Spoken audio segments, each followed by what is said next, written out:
Bonjour à tous, bienvenue sur Mathessa, votre chaîne de maths pour dédramatiser. Au programme aujourd'hui, qu'est-ce qu'une fonction Python?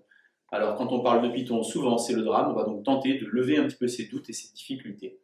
D'abord, pour coder une fonction Python, il faut respecter la syntaxe du Python. Pour Python, une fonction c'est def, espace, le nom de la fonction et deux parenthèses.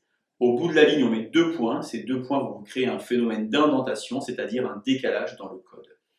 Dans ces parenthèses ici, on va pouvoir avoir rien, une lettre, un mot, une liste, plein de choses. Vous allez voir, j'ai pris ici quelques petits exemples pour commencer un petit peu à coder des fonctions. Évidemment, ces exemples sont des prétextes, alors on est ici dans le chapitre sur les pourcentages, mais on aurait pu prendre tout autre chose.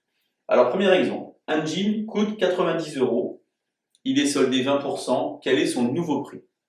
On n'a clairement pas besoin d'une fonction Python pour faire ça, mais c'est juste un petit exemple introductif que tout le monde comprenne.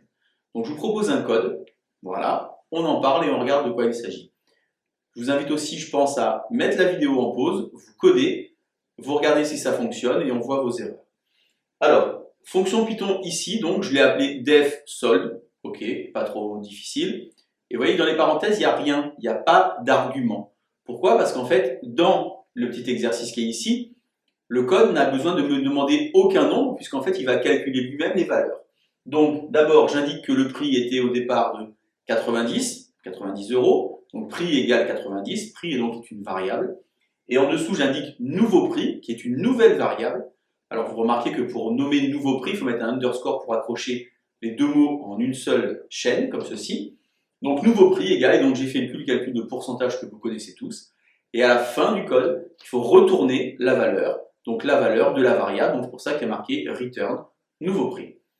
On fait tourner ce code, sans surprise, ça nous sort le résultat, c'est-à-dire on enlève 20% à 90 €, on trouve donc 72 €. Voilà, donc juste une petite fonction Python simple, parenthèse, pas d'argument à l'intérieur.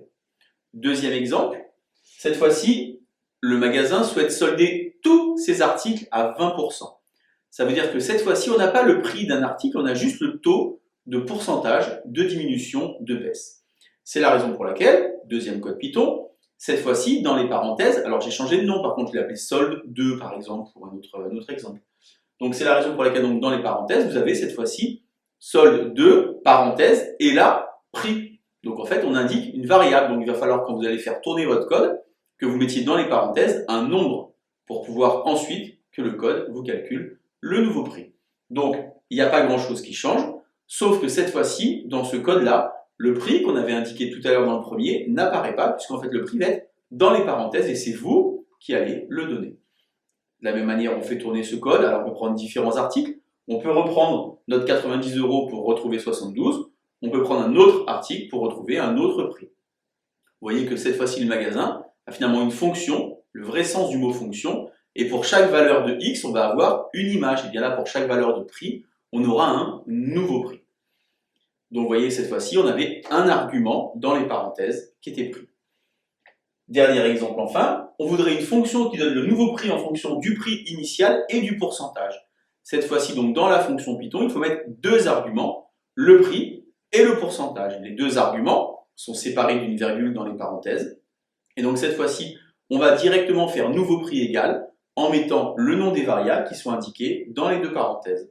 On peut retester si vous le souhaitez avec notre 90 € et notre 20% du départ. Vous voyez qu'on va trouver évidemment 72 €. On peut tester avec aussi un pourcentage plus important ou plus petit, comme vous voulez.